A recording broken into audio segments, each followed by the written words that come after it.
Hello friends, myself Mridul Kumar Jain, Assistant Professor in ABS Engineering College. Today we will discuss the topic lattice, properties of lattice, bounded lattice and complemented lattice. Let us start. What is the definition of lattice? A partially ordered set represented by L is said to be a lattice if for every two elements in the set has unique least upper bound known as LUB or known as supremum and a unique GLB greatest lower bound or infimum. What does it mean? कि lattice में मेरे पास जितने भी elements हैं उन सभी दो elements को अगर मैं कंपेयर करूं तो उनके लिए मेरे पास एक GLB और एक LUB एग्जिस्ट करना चाहिए।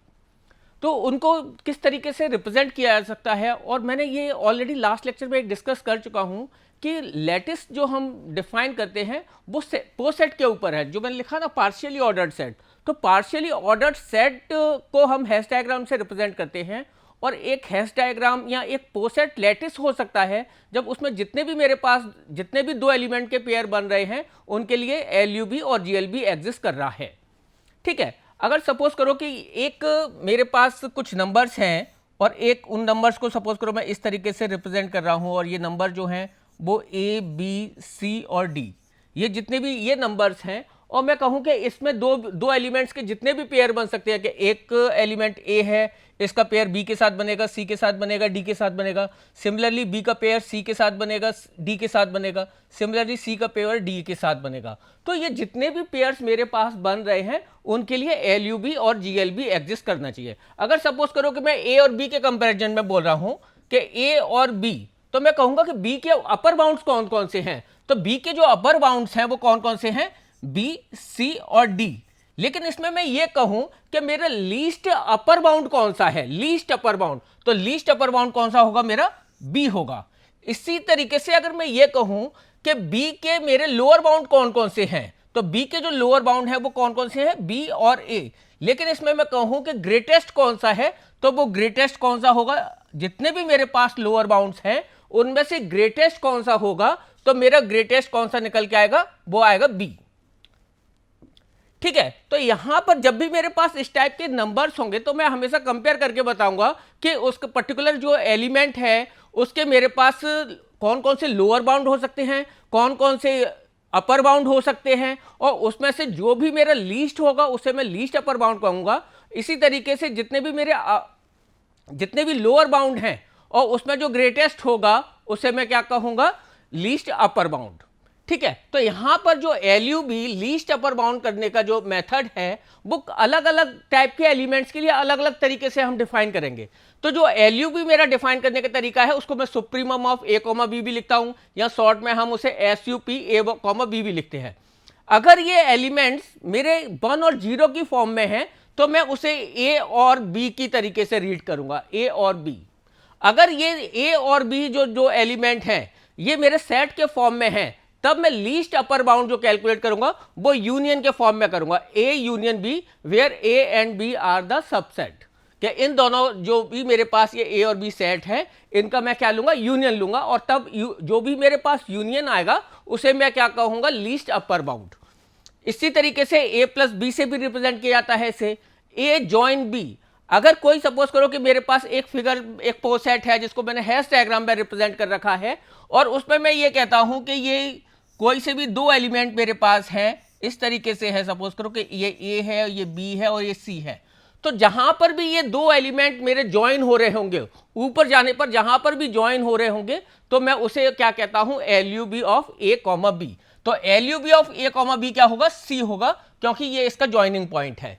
सिमिलरली अगर ये A, B, C जो भी ये मेरे एलिमेंट हैं, पोसेट के या लैटिस के जो भी मेरे एलिमेंट हैं, ये मेरी डिविजिबिलिटी की कंडीशन को फुलफिल करते हुए अगर मैंने कोई पोसेट बनाया हुआ है तो उस केस में मैं LCM ऑफ A, B से फाइंड आउट करूंगा कि उसका LUB जो है वो क्या होगा।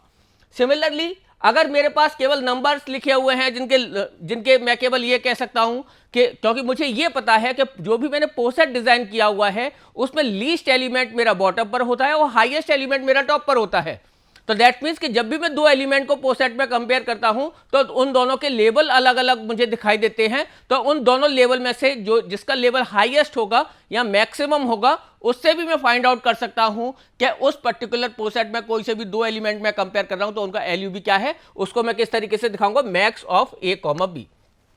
सिमिलरली जीएलबी कैलकुलेट करने के लिए हम जीएलबी को रिप्रेजेंट करते हैं इन्फीमम ऑफ ए बी भी लिख सकते हैं या शॉर्ट में INF ए कॉमा बी।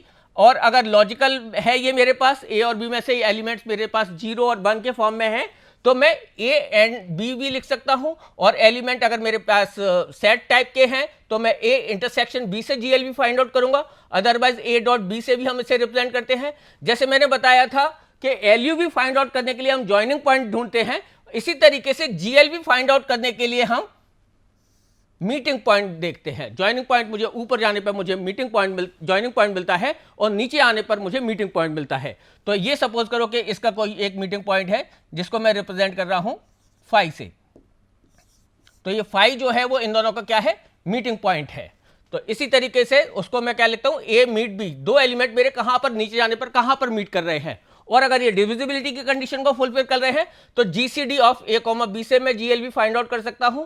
और अगर केवल लेवल के उन दोनों में कनेक्टिविटी है, दो एलिमेंट हैं जिनके बीच में कनेक्टिविटी है, तो केवल मैं लेवल को देख के ही फाइंड आउट कर सकता हूं और मैं कह दूंगा कि जो भी एलिमेंट मेरा मिनिमम होगा वो मेरा क्या होगा, जीएलबी, ग्रेटेस्ट लोअर बाउंड।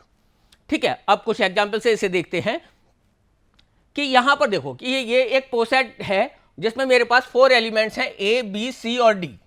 इसमें यहां पर देखो ये जो नंबर्स हैं मेरे पास, केवल इसमें मैं ये ही फाइंड आउट कर सकता हूं कि दो एलिमेंट्स अगर मैं कंपेयर करूं तो मुझे ये पता चल रहा है कि कौन सा एलिमेंट बड़ा है और कौन सा छोटा है।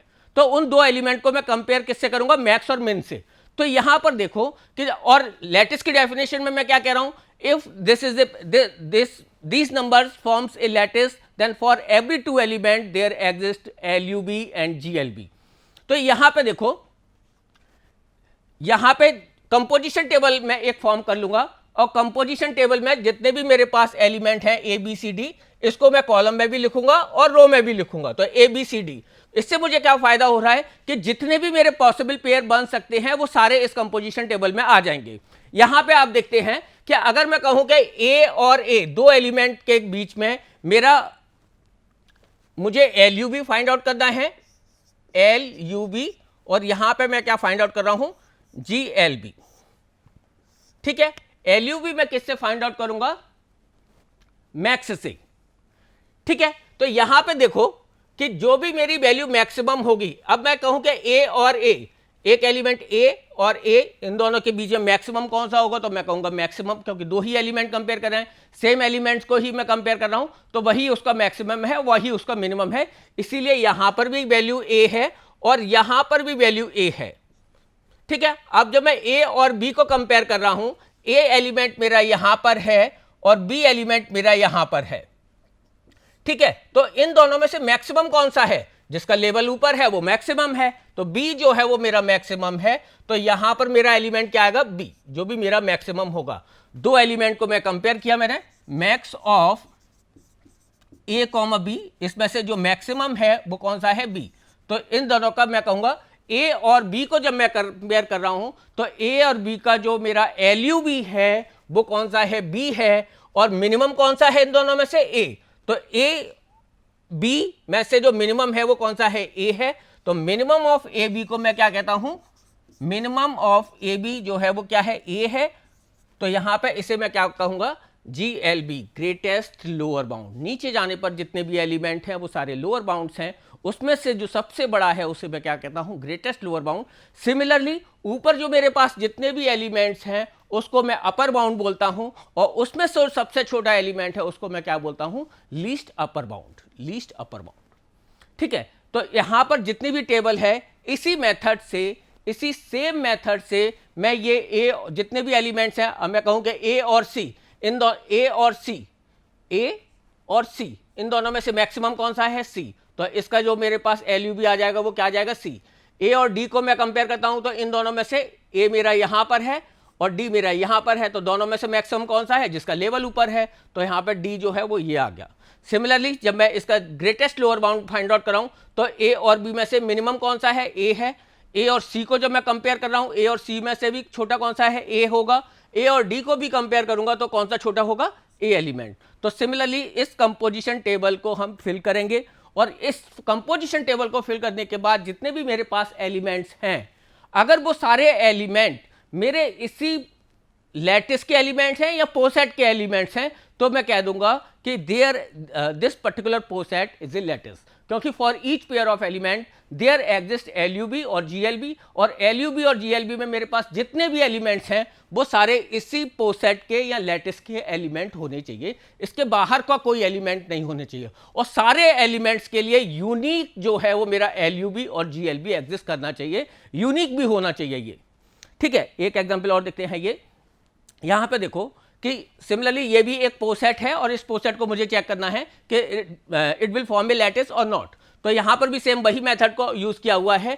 इसमें भी मेरे पास इस पोसेट में या लैटिस में मेरे पास जितने भी एलिमेंट्स हैं उन सबको मैंने रो और कॉलम में लिख लिया। ठीक है, अब मैं सेम उसी मेथड से फाइंड आउट करूंगा कि इसमें जितने भी पेयर ऑफ एलिमेंट्स बन रहे हैं उनके लिए LUB और GLB एग्जिस्ट कर रहा है या नहीं कर रहा है। ठीक है, तो सिमिलरली यहां पे देखो जितने भी एलिमेंट्स हैं A और A, तो ए सिमिलर एलिमेंट को कंपेयर कर रहे हैं तो उसका मैक्सिमम A ही होगा। A और B को जब मैं कंपेयर कर रहा हूं, A मेरा यहां पर है, B मेरा यहां पर है, इन दोनों में से लेवल किसका ऊपर है, तो मैं मैक्सिमम को, इन दोनों में से बड़ा एलिमेंट कौन सा है, मैक्स कौन सा है, B।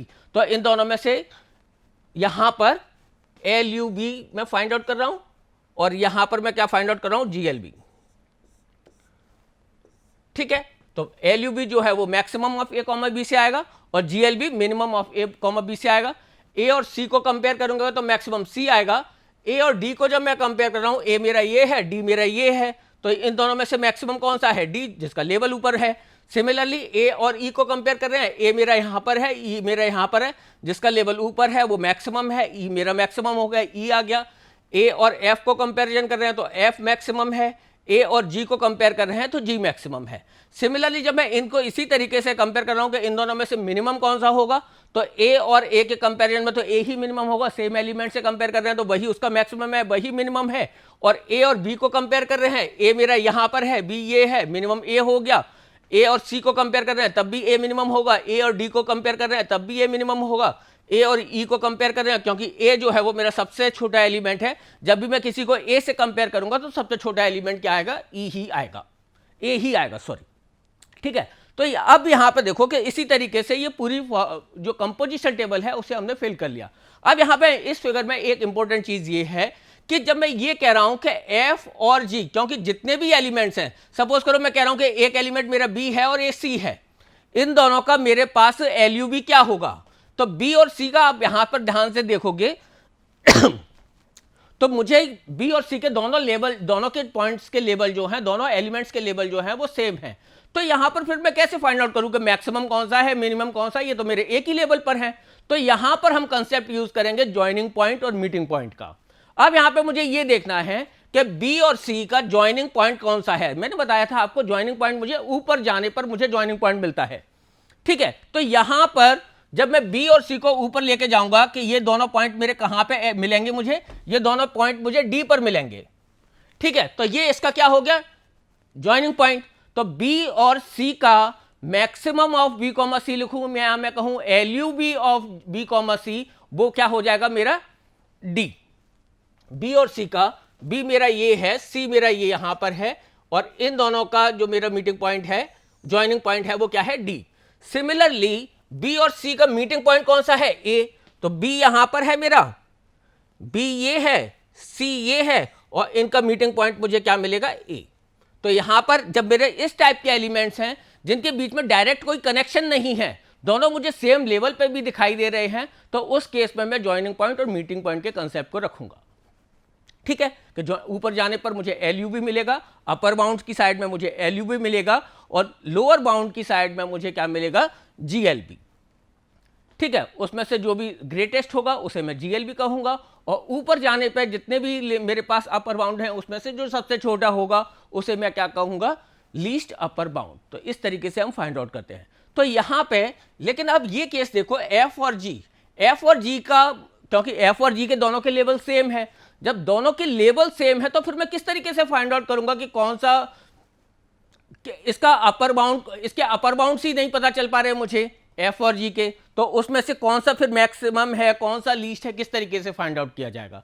तो यहां पर फिर मैंने कहा, क्या बताया था कि जब भी मेरे दो इस टाइप के एलिमेंट्स होंगे कि जिसको मैं कंपेयर नहीं कर पा रहा, तो फिर मैं वहां पे कौन सा कंसेप्ट रखूंगा, ज्वाइनिंग पॉइंट और मीटिंग पॉइंट का। तो यहां पर एफ और जी ऊपर जाने पे कहां पे ज्वाइन हो रहे हैं, ऊपर जाने पे मुझे ऐसी कोई सी जगह नहीं मिल रही इस फिगर में कि जहां पर ये दोनों पॉइंट मेरे कहीं मिल रहे हों। इसका मतलब क्या हुआ कि एफ और जी के करस्पॉन्डिंग इन दो पर्टिकुलर एलिमेंट के लिए मुझे कोई ज्वाइनिंग पॉइंट नहीं मिल रहा है, तो मैं कहूंगा इन दोनों का एलयूबी एग्जिस्ट नहीं करता है। एफ और जी के केस में एफ मेरा यहां पर है, जी मेरा ये है और इसके करस्पॉन्डिंग एलिमेंट्स जो है वो मेरा ये है, तो यहां पर कोई भी एलिमेंट मुझे नहीं मिल रहा है। सिमिलरली जब ये जी है और यहां पर ये एफ है, तो इसके करस्पॉन्डिंग मुझे कोई भी एलिमेंट नहीं मिल रहा है। तो और मेरी डेफिनेशन क्या कहती है, for each two element there must be LUB and GLB. अगर किसी भी एक पेयर के लिए मुझे एलयूबी और जीएलबी नहीं मिल रहा है, दोनों में से भी कोई एक नहीं मिल रहा है, या एलयूबी ना मिले या जीएलबी ना मिले, जैसे इस पर्टिकुलर केस में मुझे I am not able to find the LUB, तो इस केस में मुझे एलयूबी अगर नहीं मिल रहा है तो मैं क्या कहूंगा कि इन दो पर्टिकुलर एलिमेंट्स के लिए एलयूबी एग्जिस्ट नहीं कर रहा है, तो ये पोसेट जो है वो मेरा लैटिस भी नहीं बनाएगा। जबकि जीएलबी के करस्पॉन्डिंग मुझे पूरी टेबल में सारे एलिमेंट्स मिल रहे हैं। एफ और जी के करस्पॉन्डिंग मुझे मीटिंग पॉइंट मिल रहा है, मीटिंग पॉइंट क्या है, ई। एफ और जी के करस्पॉन्डिंग मुझे मीटिंग पॉइंट से ई मिल रहा है, लेकिन एफ और जी के करस्पॉन्डिंग मुझे अपर बाउंड में कोई भी ज्वाइनिंग पॉइंट नहीं मिल रहा है। जब नहीं मिल रहा है तो फिर मैं कहूंगा कि ये लैटिस नहीं है। ठीक है, तो ये पर्टिकुलर स्ट्रक्चर जो है वो लैटिस नहीं है। सिमिलरली यहां पर ये एक डायग्राम दिया हुआ है, ये डायग्राम जो है वो मेरा पावर सेट ऑफ एबीसी के लिए है, पावर सेट ऑफ एबीसी। तो जितने भी पॉसिबल सेट हैं एबीसी के वो सारे इस डायग्राम में रिप्रेजेंट हो रहे हैं कि एक मेरा फाई है, एबीसी, एबी, एसी, बीसी और लास्ट में एबीसी, सारे एलिमेंट्स जिसमें हैं। तो अब मुझे ये फाइंड आउट करना है कि पर्टिकुलर ये जो पावर सेट है मेरा एबीसी का, ये मेरा लैटिस फॉर्म करेगा या नहीं करेगा, ये पर्टिकुलर पोस्टसेट जो है वो लैटिस फॉर्म करेगा या नहीं करेगा। मैंने बताया था आपको कि अगर इस टाइप की कोई भी चीज है मेरे पास, तो फिर मैं यूनियन और इंटरसेक्शन से फाइंड आउट करूंगा कि उसका एलयूबी और जीएलबी क्या है। तो एलयूबी जो है वो मैं इंटरसेक्शन से फाइंड आउट करूंगा और जीएलबी जो है वो मैं इंटरसेक्शन से फाइंड आउट करूंगा। ठीक है, तो यहां पर सिमिलरली जितने भी पावर सेट में मेरे पॉसिबल सेट बन सकते हैं वो सारे मैंने कॉलम में लिख दिए और वही सेम मैंने रो में लिख दिए। जीएलबी फाइंड आउट करने के लिए भी सेम स्ट्रेटेजी मैंने यही लगाई है कि जितने भी एलिमेंट हैं, जितने भी सबसेट पॉसिबल हैं, वो मैंने कॉलम में लिख दिए हैं और रो में लिख दिए हैं। तो अब यहाँ पर जितने भी जब मैं मुझे ये टेबल फिल करनी है, तो मैं यहाँ पर ये फाई और फाई का यूनियन लूंगा तो मुझे फाई मिलेगा, और ये फाई और ए के करस्पॉन्डिंग में यूनियन लूंगा तो ए मिलेगा, फाई और बी के करस्पॉन्डिंग में लूंगा तो बी मिलेगा, फाई और सी के करस्पॉन्डिंग सी मिलेगा, फाई और ए बी के करस्पॉन्डिंग ए बी मिलेगा, फाई बी सी के करस्पॉन्डिंग बी सी, फाई ए सी के करस्पॉन्डिंग ए सी और फाई ए बी सी के करस्पॉन्डिंग ए बी सी। तो यहां पर इस तरीके से मैं इस पूरी कंपोजिशन टेबल को फिल करूंगा। सिमिलरली जीएलबी फाइंड आउट करने के लिए मैं इंटरसेक्शन को यूज करूंगा कि जितने भी दो एलिमेंट हैं, रो और कॉलम के करस्पॉन्डिंग जो भी मेरे एलिमेंट आएंगे उन सबका मैं इंटरसेक्शन लूंगा। इंटरसेक्शन से मैं इस टेबल को फिल करूंगा और वो एंट्री मेरे पास कुछ इस टाइप की आ रही है। ठीक है, लेकिन मुझे इस फिगर और इस कंपोजिशन टेबल से बिल्कुल ये क्लियर हो रहा है कि यहां पर जितने भी मेरे पास एलिमेंट्स आ रहे हैं, वो चाहे मैंने एलयूबी कैलकुलेट किया है या जीएलबी कैलकुलेट किया है, all the elements belongs to particular this poset. सारे एलिमेंट मेरे इसी पोसेट के एलिमेंट्स हैं और कोई भी एक भी मेरा पेयर ऐसा नहीं है जिसके लिए एलयूबी और जीएलबी या यूनियन और इंटरसेक्शन कैलकुलेट होकर नहीं आ रहा। और जितने भी यहां पर एंट्री आ रही हैं वो मेरे इसी पोसेट के ही एलिमेंट हैं, तो this particular poset will form a lattice. Next example देखते हैं। ये एक एग्जांपल दिया हुआ है और ये दिख रहा है कि ये डिविजिबिलिटी की कंडीशन को फुलफिल करते हुए है। ये जो डायग्राम है वो D12 के लिए है। D12 में 1 can divide 12, 2 can divide 12, 3 can divide 12, 4 can divide 12, 1, 2, 3, 4, 6 and 12। All the numbers that can divide 12 उसको हम रिप्रेजेंट करते हैं D12 से। तो ये मुझे डिविजिबिलिटी की कंडीशन को फुलफिल करके जब हम पोसेट बनाते हैं तो वो मेरा कुछ इस टाइप का आता है। अब मुझे ये चेक करना है कि ये पोसेट जो है लैटिस फॉर्म करेगा या नहीं करेगा। तो यहां पर मैंने बताया था कि जब डिविजिबिलिटी की कंडीशन को मेरा फुलफिल करते हुए जब मैं पोसेट को चेक करूंगा कि ये लैटिस है या नहीं है, तो फिर मैं क्या चेक करूंगा, एलयूवी के लिए मैं एलसीएम फाइंड आउट करूंगा, एलयूवी के लिए एलसीएम फाइंड आउट करूंगा और जीएलवी के लिए मैं जीसीडी फाइंड आउट करूंगा। तो यहां पर जितने भी मेरे पास एलिमेंट्स है उसको रो और कॉलम में लिख लिया, और 1, 1 के करस्पॉन्डिंग एलसीएम आएगा 1, 1, 2 के करस्पॉन्डिंग 2, 1, 3 के करस्पॉन्डिंग 3, 1, 4 के करस्पॉन्डिंग 4, 1, 6 के करस्पॉन्डिंग 6 और 1, 12 के करस्पॉन्डिंग 12। इस तरीके से इस पूरी कंपोजिशन टेबल को मैं फिल कर लूंगा। सिमिलरली जीएलवी फाइंड आउट करने के लिए मैं जीसीडी कैलकुलेट करूंगा, ग्रेटेस्ट कॉमन डिवाइजर, जो भी दो एलिमेंट हैं उनके बीच में कॉमन ग्रेटेस्ट डिवाइजर कौन सा है उसके कॉरस्पॉन्डिंग मैं इस एंट्री को फिल कर दूंगा। और यहां पे इस कंपोजिशन टेबल से मैं ये फाइंड आउट करूंगा कि इसमें जितने भी मेरे पास एलिमेंट्स हैं वो सारे इसी पोसेट के एलिमेंट्स हैं, और जितने भी एलिमेंट, और कोई सी भी एक भी एंट्री ऐसी नहीं है जिसके करस्पॉन्डिंग मैं एलयूबी और जीएलबी फाइंड आउट नहीं कर पा रहा। सभी के लिए जितने भी एलिमेंट्स हैं उन सब के लिए एलयूबी और जीएलबी फाइंड आउट कर पा रहे हैं। तो यहां पर मैं कह सकता हूं कि जो D12 है ये मेरा लैटिस फॉर्म करेगा। अब यहाँ पे ये डिफरेंट टाइप के मेरे पास ये कुछ फिगर्स हैं, इसको हम ऑलरेडी देख चुके हैं कि ये मेरा लैटिस फॉर्म करेगा, ये लैटिस फॉर्म करेगा। यहाँ पर भी देखो कि अगर मेरे कनेक्टेड एलिमेंट हैं ए बी सी डी, तो यहाँ पर जब भी एक ही पाथ में मेरे एलिमेंट्स हैं और जब भी मैं दो एलिमेंट्स को कंपेयर करूंगा तो उसके करस्पॉन्डिंग मुझे मैक्सिमम और मिनिमम से फाइंड आउट हो जाएगा कि इसके लिए मेरा एलयूबी और जीएलबी एग्जिस्ट कर रहा है। जनरली मुझे उन एलिमेंट्स पे फोकस करना चाहिए जो एलिमेंट्स का बीच में मेरे पास कनेक्शन नहीं है। तो ठीक है, तो यहां पे देखो कि अगर मैं कहूं बी और डी का जॉइनिंग पॉइंट जो है वो ई है, तो मुझे मिल जाएगा इसके करस्पॉन्डिंग एलयूबी, और बी और डी के मीटिंग पॉइंट कौन सा है, ए, तो इसके करस्पॉन्डिंग जैसे ये एल, तो इसका ये क्या हो जाएगा, जीएलबी, ए जो है वो क्या हो जाएगा, जीएलबी। सिमिलरली बी और डी के करस्पॉन्डिंग जॉइनिंग पॉइंट ई मिल रहा है, और बी सी और डी के करस्पॉन्डिंग मुझे मीटिंग पॉइंट कौन सा मिल रहा है, ए। तो यहां पर भी मैं कह सकता हूं कि ये पर्टिकुलर स्ट्रक्चर जो है पोसेट जो है वो लैटिस फॉर्म करेगा। सिमिलरली यहां पे बी और सी के करस्पॉन्डिंग मुझे ई मिल रहा है, सी और डी के करस्पॉन्डिंग मुझे ई मिल रहा है, दैट मीन्स के मेरा एलयूबी जो है वो बी और सी के करस्पॉन्डिंग मुझे ई और सी और डी के करस्पॉन्डिंग ई मिल रहा है। सिमिलरली बी और सी के लिए मुझे जो मीटिंग पॉइंट पर क्या मिल रहा है, ए। तो यहां पर भी मैं कह सकता हूं कि इसका मुझे लोअर बाउंड है, तो ग्रेटेस्ट लोअर बाउंड बी और सी का ग्रेटेस्ट लोअर बाउंड ए है, और सी और डी के बीच में ग्रेटेस्ट लोअर बाउंड क्या है, ए। तो इसमें भी जितने यहां मैं बी और डी के भी करस्पॉन्डिंग बात करूं तो इसका भी मुझे जॉइनिंग पॉइंट ई और मीटिंग पॉइंट ए मिल रहा है। तो इसमें भी जितनी भी पेयर बनेंगे उन सबके लिए मुझे एलयूबी और जीएलबी मिल रहा है। ठीक है, तो सिमिलरली यहां पर भी देखो बी और सी के करस्पॉन्डिंग मुझे डी मिल रहा है जॉइनिंग पॉइंट, यहां पर ए मिल रहा है। यहां पर इसका मतलब ये भी लैटिस बनाएगा। यहां पर देखो बी सी और डी के करस्पॉन्डिंग एक मीटिंग पॉइंट मुझे बी मिल रहा है और एक मुझे ए मिल रहा है। तो ये जो स्ट्रक्चर है, क्योंकि मैंने बताया था कि जब भी मेरा इस टाइप का कोई भी एलिमेंट है तो उसके करस्पॉन्डिंग मुझे क्या मिलना चाहिए, एक सिंगल एलयूबी और जीएलबी मिलना चाहिए। ठीक है, यहां पर जब मैं ग्रेटेस्ट लोअर बाउंड मुझे बी भी मिल रहा है, ए भी मिल रहा है, एक से ज्यादा लोअर बाउंड जीएलबी मिल रहे हैं, तो इसका मतलब ये जो स्ट्रक्चर है वो मेरा लैटिस नहीं होगा। सिमिलरली यहां पे देखो जितने भी एलिमेंट हैं मेरे उन सब के लिए मुझे एलयूबी और जीएलबी मिल जाएगा। बी और सी के करस्पॉन्डिंग मुझे सी मिल जाएगा, मीटिंग पॉइंट मुझे 0 मिल जाएगा, और जब भी इस टाइप के कोई भी मेरे पास एलिमेंट हैं जैसे ई और एफ, ये मेरे मीटिंग पॉइंट इनका कहाँ मिलेगा, वो 0 पर मिलेगा। ठीक है, ई और एफ के करस्पॉन्डिंग मेरा जॉइनिंग पॉइंट कहाँ मिलेगा, 1 पर मिलेगा, तो ये लैटिस हो जाएगा।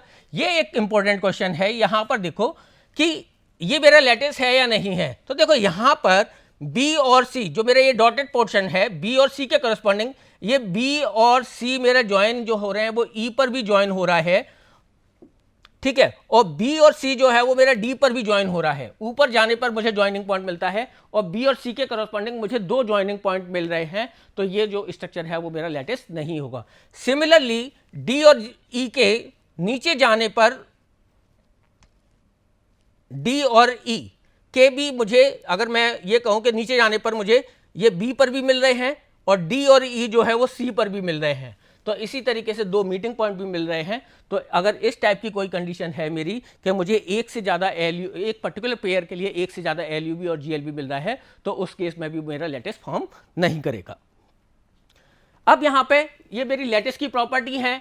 अगर कोई भी एक मेरी लैटिस है तो वो मेरी ये सारी प्रॉपर्टी फुलफिल हमेशा करेगी। Commutative law, associative law, absorption law, ये जो लॉ है वो मेरे हमेशा फुलफिल करेंगे। कोई अगर लैटिस है तो ये प्रॉपर्टी हमेशा फुलफिल करेगी। ड्यूअलिटी की कंडीशन क्या है कि अगर कोई भी मेरे पास आइडेंटिटी है और जिसके करस्पॉन्डिंग कहीं पर भी मेरा ये LUB और GLB, या मैं कहूँ कि ये एंड और के साइन लिखे हुए हैं और इनको मैं इंटरचेंज करता हूं कि मैं LUB की जगह GLB और GLB की जगह LUB का साइन कर दूं, या मैं कहूं एंड को और कर दूं और को एंड कर दूं, तब भी वो लैटिस जो है वो मेरी रहेगी। इनको अगर मैं चेंज भी कर देता हूं तब भी मेरा लैटिस की जो प्रॉपर्टी है वो फुलफिल करेगी। तो लैटिस का नेचर जो है वो ड्यूअल होता है। Bounded lattice, a lattice is called bounded lattice if it has greatest element 1 और least element 0। अगर कोई भी मेरी बाउंडेड लैटिस है तो उसका टॉप मोस्ट एलिमेंट अगर 1 है और लीस्ट एलिमेंट 0 है तो उस एलिमेंट को मैं क्या कहता हूं, वो बाउंडेड लैटिस है। अब यहाँ पे देखो, तो पावर सेट की मैं बात कर रहा हूं जो अभी हमने देखा हुआ था फिगर से, कि पावर सेट जो है वो मेरा बाउंडेड लैटिस है या नहीं। तो पावर सेट में मैंने देखा था कि फाई जो है वो मेरा लीस्ट एलिमेंट है और ABC जो है वो मेरा हमेशा ग्रेटेस्ट एलिमेंट है। तो दैट मीन्स कि इस टाइप के एलिमेंट अगर मेरे फिक्स हैं, 2 एलिमेंट लीस्ट एलिमेंट और ग्रेटेस्ट एलिमेंट जो है वो फिक्स हैं, तो उस टाइप के एलिमेंट को मैं क्या कहता हूं, बाउंडेड लैटिस। तो पावर सेट जो है वो मेरा एक बाउंडेड लैटिस को फॉर्म करेगा। लेकिन सिमिलरली अगर मैं पॉजिटिव इंटीजर की मैं बात कर रहा हूं, पॉजिटिव इंटीजर में मैं अगर लोएस्ट एलिमेंट मेरा 1 है लेकिन ग्रेटेस्ट एलिमेंट कौन सा है, ग्रेटेस्ट एलिमेंट उसमें डिफाइन नहीं कर सकते, क्योंकि पॉजिटिव इंटीजर में पॉजिटिव इंटीजर कहां तक जाएगा, इन्फिनिटी तक। तो दैट मीन्स कि कोई भी मेरा ग्रेटेस्ट एलिमेंट जो है वो डिफाइन नहीं है। तो पॉजिटिव इंटीजर का जो सेट है वो मेरा लैटिस को फॉर्म नहीं करेगा। पॉजिटिव इंटीजर का केस जो है वो less than and equal to के केस में वो मेरा, क्योंकि 2 नंबर को कंपेयर करूंगा less than and equal to को, तो वहां पर वो लैटिस को फॉर्म नहीं करेगा। ये मेरी कुछ प्रॉपर्टीज हैं बाउंडेड लैटिस की कि A और B इक्वल टू मेरा 1। अगर A की कोई भी वैल्यू हो मेरी, ठीक है, लेकिन अगर और का केस है और एक एलिमेंट मेरा 1 है तो वो हमेशा 1 मिलेगा। A एंड 1 में A पर डिपेंडेंट है, A की वैल्यू 0 है तो मुझे 0 मिलेगा और A की वैल्यू 1 है तो मुझे 1 मिलेगा। तो जो आउटपुट है वो क्या होगा, A होगा। A और 0 में हमेशा A होगा क्योंकि ये भी A पर डिपेंडेंट है। A की वैल्यू 1 है तो A और 0 की वैल्यू A मिलेगी, और A की वैल्यू अगर मेरी 1 है तो 1 और 0 की वैल्यू मुझे क्या मिलेगी, 1। सिमिलरली A एंड 0, अगर मेरी एंड के केस में अगर एक भी 0 है तो मुझे आउटपुट फाइनली क्या मिलना है, 0 ही मिलना है। तो A एंड B की वैल्यू मुझे क्या मिलती है, 0। सब लैटिस की डेफिनेशन क्या है कि अगर कोई भी मेरे पास एक लैटिस है और उस लैटिस में से पर्टिकुलर एक पार्ट को अगर मैं निकालता हूं और वो अभी भी मेरी लैटिस की डेफिनेशन को फुलफिल करती है, उसमें जितने भी 2 एलिमेंट हैं उसके लिए मेरे पास LUB और GLB एग्जिस्ट कर रहा है, तो उसे हम क्या कहते हैं, सब लैटिस। तो अगर सपोज करो मैंने यहाँ पे एक एग्जाम्पल लिया D30 और D30 के पास मेरे पास ये एग्जाम्पल हैं और इसके करस्पॉन्डिंग में यहाँ पर एक फिगर ड्रॉ करता हूँ।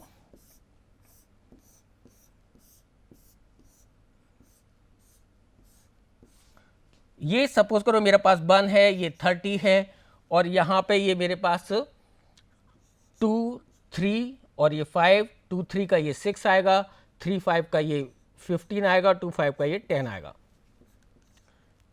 ठीक है, तो यहां पर अगर मैं किसी भी एक पर्टिकुलर पार्ट को लूं, सपोज करो मैं 1, 3, 2, 6 या 1, 3, 5, 15, या मैं कहूं कि 3, 6, 30, 15, 30, इस टाइप का भी कोई भी अगर पार्ट लूं, इसमें जिसमें कुछ एग्जांपल्स मैंने यहां पर दे रखे हैं, इसमें से कोई सा भी अगर मैं लेता हूं तो वो लैटिस की कंडीशन को अभी भी फुलफिल करता है। एक पर्टिकुलर पार्ट ले रखा है, ठीक है, एक पूरी लैटिस है, उस लैटिस का पर्टिकुलर एक पार्ट अगर मेरी लैटिस की डेफिनेशन को कंप्लीट करता है कि अगर मैं कोई से भी 2 एलिमेंट लेता हूं तो उसका LUB और GLB एग्जिस्ट करते हैं, तो उसको हम क्या कहते हैं, वो particular part, this particular part is known as sublattice. Okay, thank you.